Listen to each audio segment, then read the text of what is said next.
Welcome back to The Comical Engineers, Fun and Facts with LCTS. In Part 2 of Episode 8, Dr. Paul Schubert continues his journey at a pivotal turning point in his career. After deciding it was time for a change, Paul steps into a new environment that challenges the way he thinks about innovation, leadership, and accountability. This episode explores lessons learned through breakthrough ideas, unexpected failures, and real-world consequences, including how trust is built, lost, and earned back in high-stakes industrial work. Paul also reflects on how these experiences reshaped his approach to quality, teamwork, and decision-making, setting the foundation for the next phase of his career. Let's continue the conversation. There was a little company called Catalytica, and Catalytica was based in California, in kind of the Silicon Valley area. And they were doing really green chemistry before green chemistry became kind of the thing. And so and they were looking for, how do you scale up the stuff that they were doing? And so I took the job there, probably honestly, the smartest group of people I've ever worked with. I had for about a 6-month period, I had Henry Taubbe working on my project. He worked part-time, but he was the 1973 Nobel Prize winner in chemistry. And sometimes, you're around these people who are, scientists and engineers and kind of award-winning people, and you might think that they are, kind of sometimes full of themselves. Henry was the opposite of that. Here he is, Nobel Prize winner. He had this little old beat up kind of station wagon he drove to work when he'd come. He was probably one of the most humble people I've ever met, just extremely kind. And his approach to things was mostly to ask questions. He never made you feel like you were dumb. You knew Henry was the smartest person in the room. There was no question about that.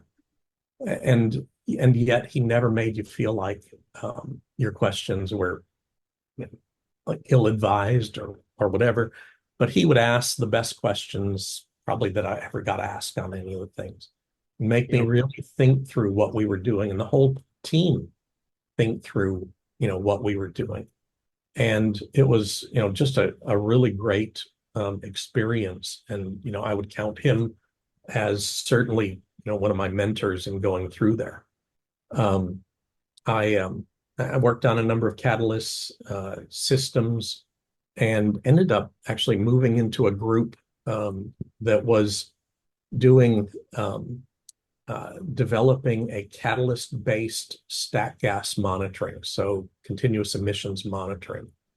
So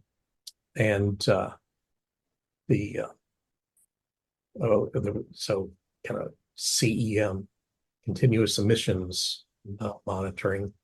And another set of words to go along with that CEM was career-ending move. People just in general felt like to get put in that was probably death. And actually, one of the interesting things in that group, we had some catalytic-based sensors.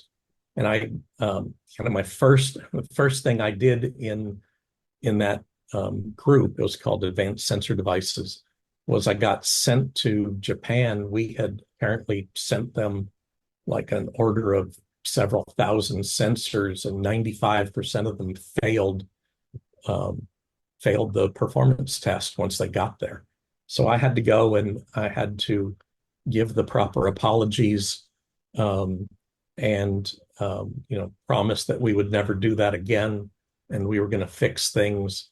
And so I really got an introduction to kind of the Japanese view of trust. And that it was really interesting because that they were kind of the approach was that they had lost trust in us because they had counted that we were going to deliver product that worked, and we didn't. And what it resulted in, after I kind of took my very soft but formal beating, was to go back and really go through the whole manufacturing process for these sensors and identify where the errors were and where we lost control of the process. And so that was probably my probably a very rigorous effort to sort out in a multi-step process what truly was wrong. And we went from like 95% failure to like 99% first round pass, and really did understand the process. It was interesting though, because at the time I'd decided I was going to work on an MBA. So I was going to San Jose State University, and just kind of right at that time, I had taken a total quality management course. And so, I couldn't have taken it at a better time. I hadn't planned on moving into the advanced sensor devices group. It was one of those things where you show up for work and they tell you that's what you're doing. But it turned out to be kind of the perfect thing at the perfect time. So I was living in California, and the company was trying to sort out, how do they grow and what do they do? They decided that they were going to sell the sensor business. They had other parts of the business that they wanted to grow and weren't making money, and we were the only division in the company that actually sold anything. And so they sold us and sold me to a company that was making sensors and monitors and stuff in Denver. So I ended up moving there. Probably wasn't a good fit. So a couple of years later, after kind of working through all of that, I discovered I was no longer working for them. So it's like, okay, now what do you do? And it wasn't too long that I got a job working for a company called Centrolium, which was a synthetic fuels company, really trying to develop a whole range of technologies. So the idea was that you would take, it was a time when natural gas was relatively cheap. So the idea was you're going to take natural gas, you're going to do reforming on it, doing autothermal reforming, and they developed that technology. We're going to use Fischer-Tropsch technology to convert the syngas that you produce to synthetic wax and oil, and then develop and have technology to do the upgrading. And the idea was that the company would then have all of the key technologies and be able to license the whole thing. And it sounded great. The problem is that ultimately you had three major steps and you had three major technical risks. And in doing that, really the technical risk was just too high. Was that your first interaction with Fischer-Tropsch, with the FT group? Does that get you engaged with that crowd? Yeah, it was. It was the first time I'd ever done anything with Fischer-Tropsch. I think the first time I ever encountered it was actually back in graduate school, and my professor, we had a weekly meeting with him, and he would like to bring up topics, and he'd ask you questions that were just like out of left field. So I remember him asking me once, what are the metals used for Fischer-Tropsch catalysis? And so that was the first time I even heard of Fischer-Tropsch. Yeah. And so, but your other background too, Paul, is I got to tell you, there's so many places that I certainly didn't realize that we probably had interactions of different, you talk about working for Engelhard. Engelhard was one of the Daniel side of the Fluor Daniel company. Oh.